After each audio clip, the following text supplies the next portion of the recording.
How dare you live in luxury on Mason's fortune, you mere daughter-in-law? Leave. You're a nuisance, even seeing you is annoying. In the middle of an argument with my husband, my mother-in-law, changing her complexion suddenly, made these incomprehensible remarks. Mother-in-law, what happened? You think I don't know anything? But I have heard everything from Michael. I'm aware that you're squandering Michael's fortune and accumulating debts. He doesn't need a wife who just squanders money around. Leave right now. I had decided to endure my mother-in-law's harassment to continue my married life, but I was shocked by my husband's betrayal. There's no reason to support them anymore. They simply don't know gratitude. I understand. I'll leave. I thought it was pitiful, but decided to leave as they wished. My name is Catherine. I'm 29 years old and a remote worker. I've always been frail. My mother raised me single-handedly, and she's 65 this year. She's always been concerned about me. Even if you're not strong, there will come a time when you must earn a living. I can't always protect you, Catherine. So you need to learn the skills to survive. Yes, I understand. I'll do my best. I've lived supported by my mother for a long time. But after dropping out of high school, I've been self-learning and earning a living from remote work. Even on days I felt ill, working at my own pace was ideal for me. Initially, I only made about $300 a month, but gradually my income increased. I was seen as a shut-in at home after leaving high school, but I believe I'm on the path I chose. A few years after I started working, my income far exceeded the average for my age group, and I was no longer swayed by others' words. Your work seems to be going well. I'm so happy. Now I can feel at ease.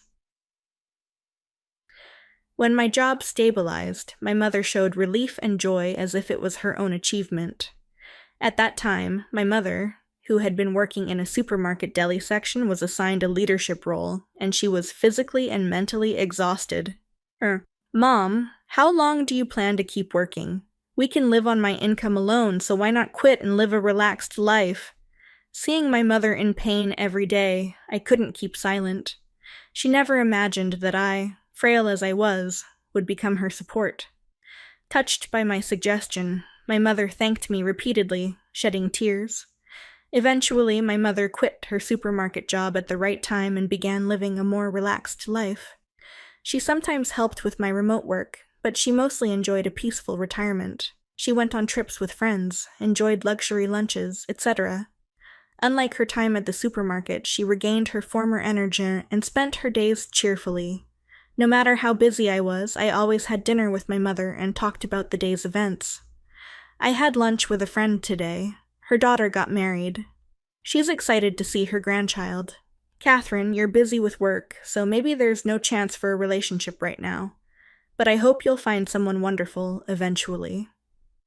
Hearing this, I responded with a slightly troubled expression. Marriage, huh? I've never seriously thought about it, but it's something to aspire to, isn't it? That was a conversation I had with my mother. To be honest, I never seriously considered marriage. I have often fallen ill since I was young. During elementary and middle school, I was in and out of the hospital, and I had to drop out of high school due to poor health. With such a background, I had no friends to call my own, let alone conversations with the opposite sex. However, as my mother said, maybe marriage and having children wouldn't be so bad if there was the right connection. I began to hope for that. There was a moment when I felt that this wish might come true. One day, I took the morning off for the first time in a while and went to the shopping mall alone. Then a salesperson at the jewelry store approached me. Are you looking for a gift? I'd be happy to help. Yes, thank you. Actually, I'm thinking of a necklace for my mother's birthday. Do you have any recommendations? This was my first encounter with Michael, who would later become my spouse. A gift for your mother, that's wonderful. Shall I show you some recommendations? Do you have a budget in mind? I haven't set a specific budget. If I find something appropriate, I plan to buy it. Please show me your recommended jewelry. When I visited the jewelry store for my mother's birthday, I unexpectedly hit it off with Michael. We chatted while looking at products and somehow ended up exchanging contact information. It was an unusual development for an employee and a customer, but we were naturally drawn to each other. Of course, I chose a very expensive item recommended by Michael for my mother's birthday. But what was more captivating was the exhilarating encounter with Michael. After that, we kept in touch amid our busy lives and occasionally went on dates. We quickly started a relationship, and things progressed smoothly until we eventually started discussing marriage. My mother seemed to sense that I had a new partner, and when I told her, "Mom, I'm thinking of marrying someone," she was delighted, not surprised. "I thought you've been looking more lively lately." "So you've got a boyfriend. It's wonderful that you're thinking of marriage. I'd love to meet him." For me, nearing 30, the idea of marrying in my 20s was like a dream, something I hadn't even considered until recently. My mother seemed to feel the same. Later, when I introduced Michael to my mother, we learned that he too was raised in a single-mother household. "I will definitely make Catherine happy. Please allow me to marry her." Receiving such a confident greeting, both my mother and I couldn't hide our smiles. For my mother, my marriage was unexpected, but she was happy that I had brought someone trustworthy. Our dating period wasn't very long, but it was about destiny and timing. My mother understood that well and was genuinely happy for our marriage. After that, I went to greet Michael's family. Little did I know that this would greatly change my life. Michael, like me, lived at his mother's house. When I arrived at Michael's house, located in a quiet residential area, his mother looked me up and down and said, "I heard Michael wanted to get married, so I wondered what kind of person you'd be. But you're quite plain. I was expecting someone flashy and assertive, so it's a surprise." "Mom, that's a bit much. It's rude to say that to Catherine, whom you're meeting for the first time." My first impression of my mother-in-law was the worst. I couldn't understand what she was thinking, and her eyes, laughing creepily while looking at me, were extremely uncomfortable. It seemed like Michael was trying to stand up for me, but he also appeared to be careful not to upset his mother. "Nice to meet you. I'm Catherine. I've been dating Michael with the prospect of marriage in mind." "Oh, I've already heard about that from Michael. Your name, age, job, and even the fact that you come from a single-mother family." She interrupted me and looked at me with sarcasm. An unpleasant person. That description fit her perfectly. Then she said this: "I have no objections to the marriage, but Michael and I plan to live together. Also, we're considering buying a new apartment once you both get married. Let's live there. All three of us. If you can't accept this, then maybe marriage is out of the question, eh?" I hadn't heard about this. It seemed Michael and his mother had planned this all along, choosing a residence for the three of us to live in after marriage. They handed me a brochure for the apartment they planned to buy. It was a very luxurious 4-room high-rise condo. This is an incredibly luxurious condo. So the three of us will live here in this high-rise condo? Yeah, didn't I mention it? I can't be separated from Mom even after marriage. I worry about her. So if you decide to marry me, living with my mom is unavoidable. You understand, right? I felt uneasy seeing Michael's expression at that time, but my mind was in turmoil, and I couldn't think straight. Afterwards, Michael was as kind as ever to me. I found myself believing in his kindness. In hindsight, I should have said, "I need some time to think." But when I returned home, my mother was so happy about my marriage that I couldn't bring myself to delay the conversation. As a result, the marriage life plan by Michael and his mother began. Fortunately, the new high-rise condo was very close to my mother's house. If there were any problems, I could quickly visit my mother, and she could come to my apartment. There was that advantage.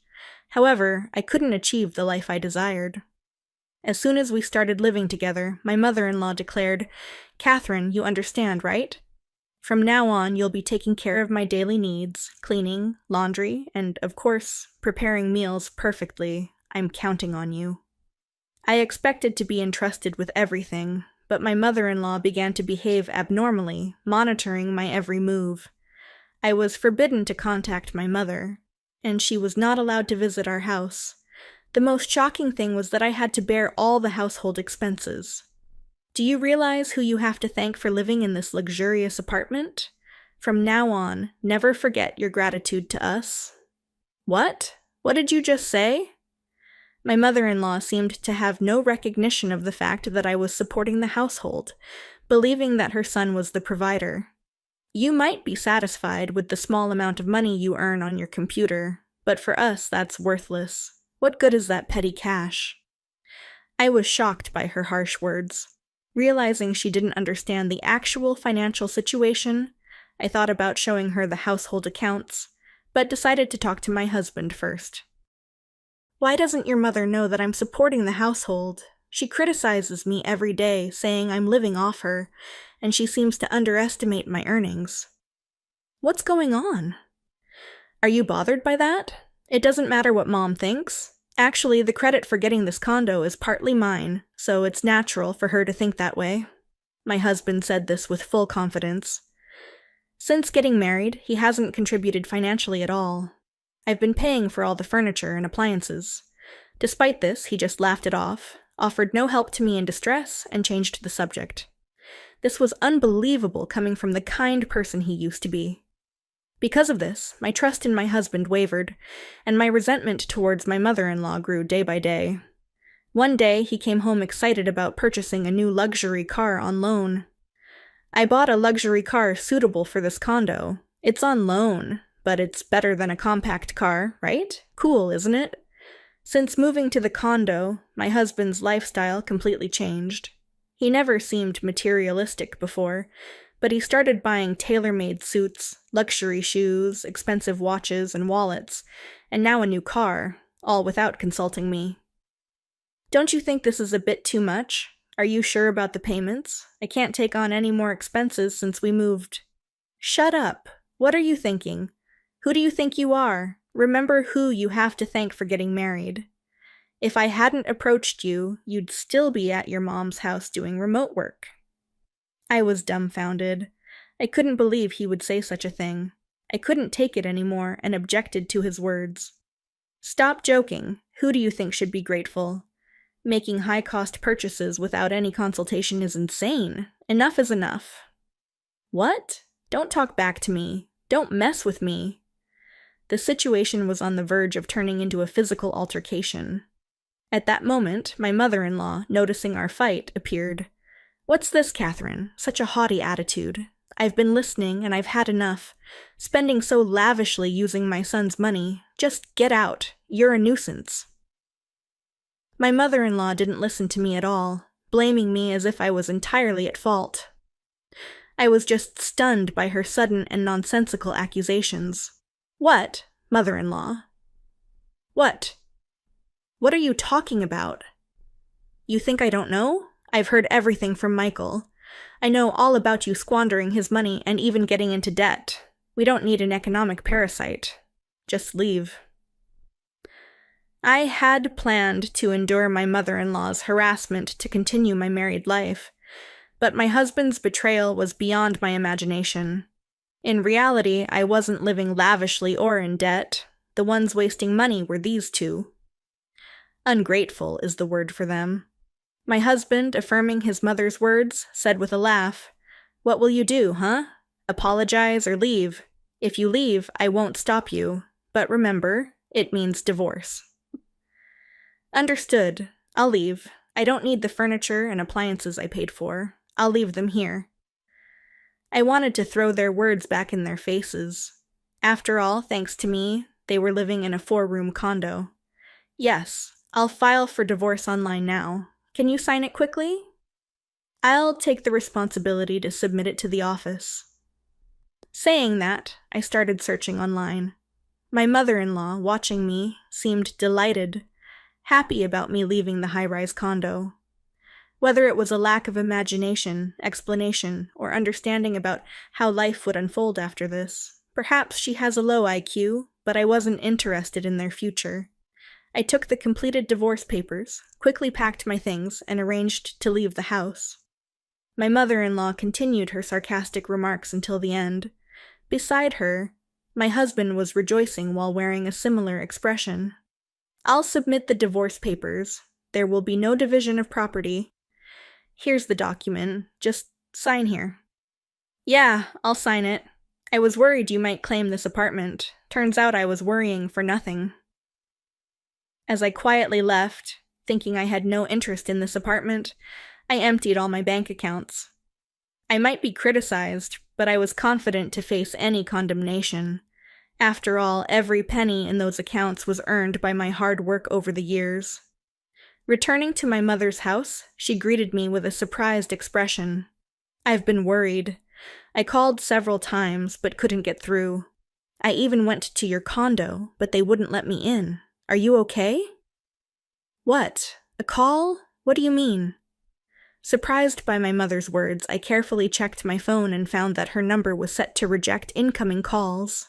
I couldn't believe it. To think they went that far to prevent me from contacting my mother. I explained everything that had happened since I moved out to my mother without hiding any details. Isn't that just too terrible? Unbelievable. Even my usually gentle mother showed anger at this situation, but without me. They can't continue living in that high-rise condo. It's fine to just leave them be. The next day I went to the office, submitted the divorce papers, and the divorce was finalized without any issues. What a short-lived marriage it was. Returning to my mother's house stabilized my mind, and I was able to concentrate on my work again, securing a stable income. At the end of the month, as expected, I received a call on my phone. Of course, it was from that foolish pair. Hello, Catherine. It's me, Michael. I'm in a bit of a bind and need your help. What? I'm busy right now. I don't have time to deal with your issues. Hearing my ex-husband's voice, I immediately knew it was about money. They were probably struggling with various expenses. We're struggling with the condo's mortgage and utility bills. I had to sell the new car and pawn my branded watch, but it's still not enough. So please help me out. I'm begging you. As expected, they were behind on the condo's payments and couldn't even afford the utility bills. From what I heard, their situation seemed quite dire. Oh, that's unfortunate. If we were still married, I might have felt obligated to help, but we're divorced now. I'm not generous enough to lend money to a stranger. Sorry to hear that. I know, but you're the only one I can turn to now. Please help me out. His mother was probably there too, yelling in the background. Turn to someone. Isn't she right behind you? You can ask your dear mother for help. As I said this, my mother-in-law, unable to hold back, took the phone. What's with you, Catherine? Being so cold? We're your former family in trouble. Can't you help? Our accounts are all zero. You gain nothing by holding a grudge against us. You're the lowest. What are you talking about? That was my money. You, who kicked me out of the house, have no right to talk about helping family members. If you keep this up, I'll bill you for all the living expenses. Originally intending to stay calm, I got irritated and ended up threatening to charge them for all the living expenses I had paid for them. Surprisingly, my words hit them hard. Wait, please, don't do that. We're just in financial trouble and seeking help. Yeah, please don't burden us any further. We promise not to bother you again, Catherine. Is that okay? They excused themselves and made absurd claims. I decided to put an end to this hassle. I'll let it go this time, but if you contact me again, I'll bill you for all the past living expenses. Okay? Understood. Sorry. We won't bother you anymore. We won't contact you either. Although I didn't quite understand, I managed to clearly cut ties without being persistently bothered. I thought they would chase me more stubbornly, but they were really in financial trouble. After that, I blocked their numbers. I was relieved that they wouldn't contact me again, but one day, my mother told me she saw them packing and leaving the high-rise condo. They looked miserable, not at all like residents of a high-rise condo. Apparently they can't afford to keep living there due to the mortgage and utility bills. It seems they're still struggling with debt repayment as the house has not yet been sold. A true case of getting their just desserts. My ex-husband worked at a jewelry shop, but in reality, he wasn't earning much.